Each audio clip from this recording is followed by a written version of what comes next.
Disaster Report 4 Summer Memories is an action-adventure survival game developed by Granzilla and published by Granzilla in Japan and NIS America everywhere else. Disaster Report 4 is the fourth installment of the Disaster Report series, where you have to survive different natural disasters and help people along the way. Disaster Report 4 was originally supposed to come out on the PlayStation 3, but was cancelled after an earthquake and tsunami happened in Tohoku, Japan in 2011. The game was able to go back in production in 2014, and the game didn't release until 2018 in Japan and 2020 worldwide.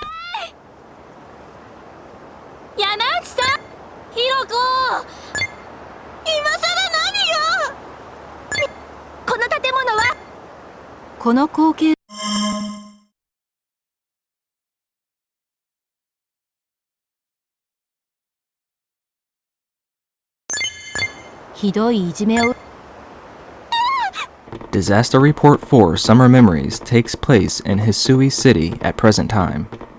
After creating your character and deciding a reason to be in the city, a massive earthquake occurs.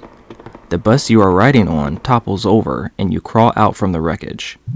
After getting your bearings, it is your goal to make it through the city and survive the oncoming tremors, falling buildings, floods, and other wreckage. You meet a variety of different people that have their own problems that need to be solved, such as a fashion designer, a teacher and her students, a mysterious man looking for someone, and many others. While helping others, you end up in predicaments that usually don't suit anyone well with the ongoing earthquake situation. You end up meeting a young woman named Kanae, and you two try to make it to Hisui's ferry to escape the city, but it all goes downhill from there.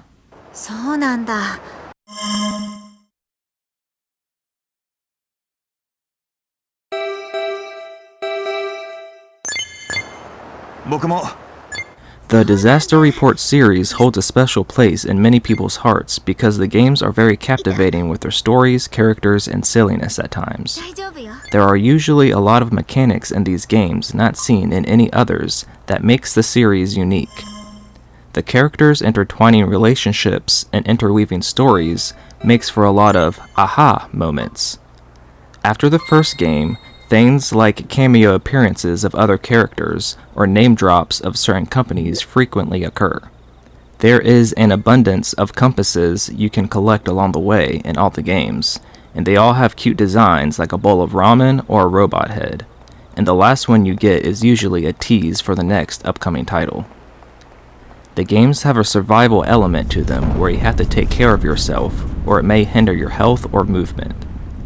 That's sort of a large factor of the games since you are surviving a natural disaster with hundreds of other people. This element is what Disaster Report 4 got wrong. この写真の人見かけませんでしたか？あれなんです。この人は確かご存知です。 As the fourth game in the series, this is the biggest one yet. There are a bunch of different options to customize your character's face, hair, and hair color. There's over 100 different clothing items. There's around 60 unique side characters you can interact with. There are new gameplay mechanics like the cleanliness meter that can affect your stress, so on and so forth. Graphically, the game looks a lot better than the previous game, but overall looks pretty dated. There are times where a tumbling tower or trees and wires swaying back and forth looks very impressive, but if you played any of the other Disaster Report games, you know what you're getting into.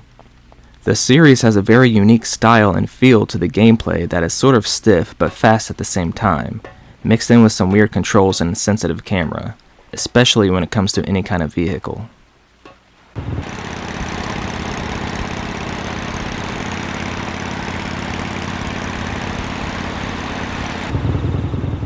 Gameplay consists of you being in a mostly square area where you can run around and talk to people. Some people may have something they need you to do for them. There are a lot of dialogue options you can choose from, and a large majority of them are completely needless or just straight up crazy just to be funny.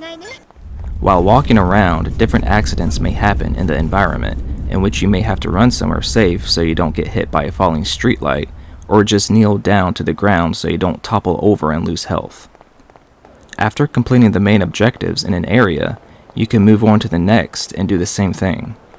Sometimes areas will have more opportunities to obtain money, talk to people, or find items after you are finished with it. You can obtain different and larger bags with bigger inventory space so you can hold more items. You can get health kits, different types of drinks and food, clothing items, makeup, and quest items from side characters. You can earn money from people by completing tasks, and use the money at the shops to buy different things. Sometimes a character may need band-aids or something else to help, so it's up to you to make the decision to help them or to keep the item to help yourself later.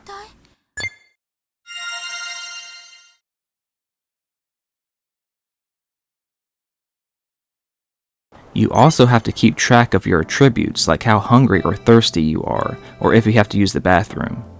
In past disaster report games, these meters were important because it directly affected how you traveled the city. If you were too hungry, you would hunch over and move at a snail's pace, making it easier for a building to fall on you. Or maybe your health would just go down steadily.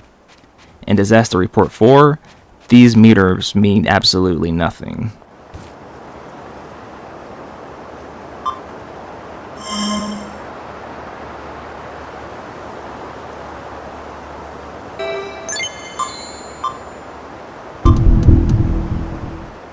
All of the systems don't work. They are simply non-existent. Like there's all these different meters and mechanics in the game, but they are just lines and numbers that can go up and down for no reason. Hunger, thirst, cleanliness, stress, and morality do not matter. They have no actual effect in the game. Sure, if you lose all of your health from falling over or getting hit or something, it's game over, but the other mechanics have no need to be in the game. If your character gets too hungry, their stomach growls after a few seconds, and that's it. You can go through the entire game without having to drink or eat anything or use the bathroom. It feels like there wasn't enough time to fully implement these features that were in past games, and without these features, it kind of makes the entire point of the game lackluster and disappointing. No matter how sincere and heartfelt some of the story beats hit with people trying to survive this horrific situation, in this gaming setting, those beats could have hit harder if we as the player were also fighting for our lives, instead of just running from point to point to move the story along.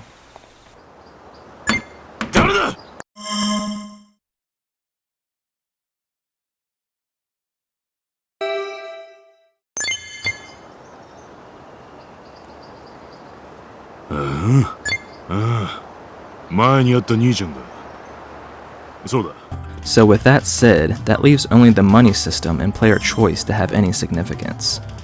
Like I said earlier, you constantly have different decisions that you can make when you are having conversations with people, but only a handful actually changes anything significant.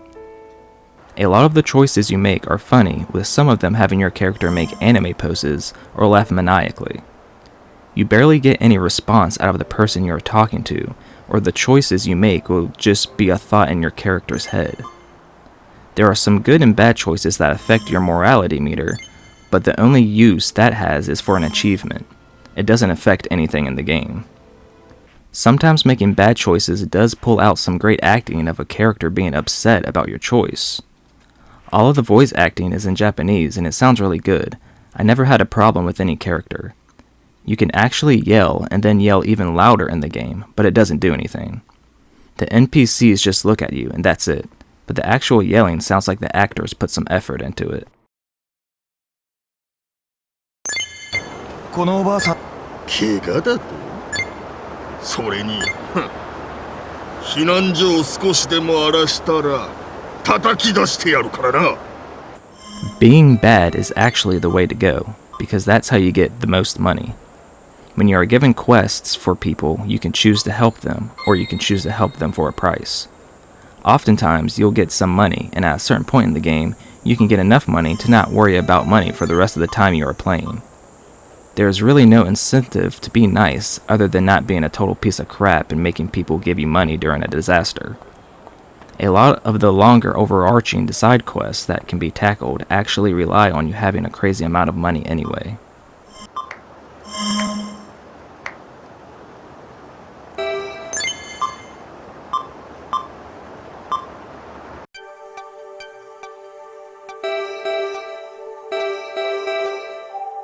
There is not that much music that plays during the game, which I think makes the game more atmospheric.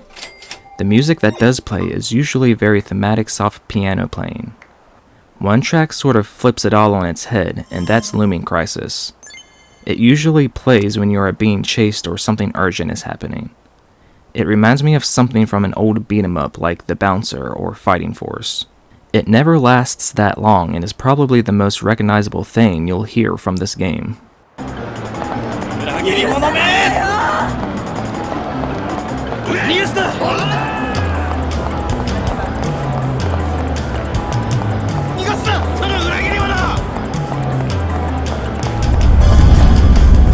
There was a DLC released for the game that plays out after the story, and it is almost worth getting through the game just for what happens in the DLC. It takes place after the disaster and ties up all the loose ends within the main story, while introducing a lot of familiar faces seen within the series. Not only that, but it directly states that there is another disaster report game in the works. Not to spoil anything, but the direction of the last part of the DLC is where I would like the series to go from now on. The Disaster Report series already has something special going on with it, but it can be cranked up a few notches if it follows the path this DLC went. 店を出たところで声をかけられた。声がした方を見ると男性が立っていた。Disaster Report 4 Summer Memories is definitely a fun experience for all the characters and their stories, crazy decisions you can make, and unique gameplay, but I think multiple playthroughs are not needed.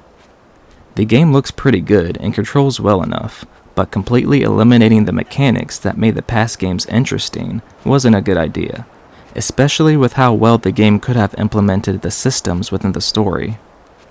The way the game is super straightforward by how you have to do things in a very particular way in order to continue makes the world sort of unimpressive when you break it down. Some areas overstay their welcome due to wonky controls and a sensitive camera. The absence of music is actually a plus since it draws you into the world more, and what little music that is there is forgettable except for one track in particular because of how different it is from the rest of the music.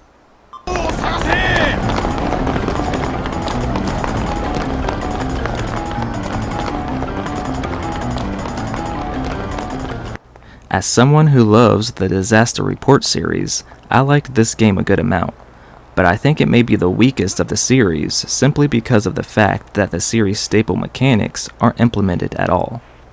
The multiple endings were also all pretty weak as well. The DLC to the game really made me like the game a lot more, since it went out of its way to answer questions and clear some things up in the main game, while also throwing some bait for the fans of the series. I definitely think Disaster Report 4 deserves more attention, simply because it is one of a kind. There really isn't anything else out there like it besides the previous games that do what it's doing better. I can see how the games are slowly transforming into something greater, and I hope the next installment of this unconventional franchise proves me right. I give Disaster Report 4 Summer Memories a 5.5 out of 10. やあやあ皆さん頑張っていますか？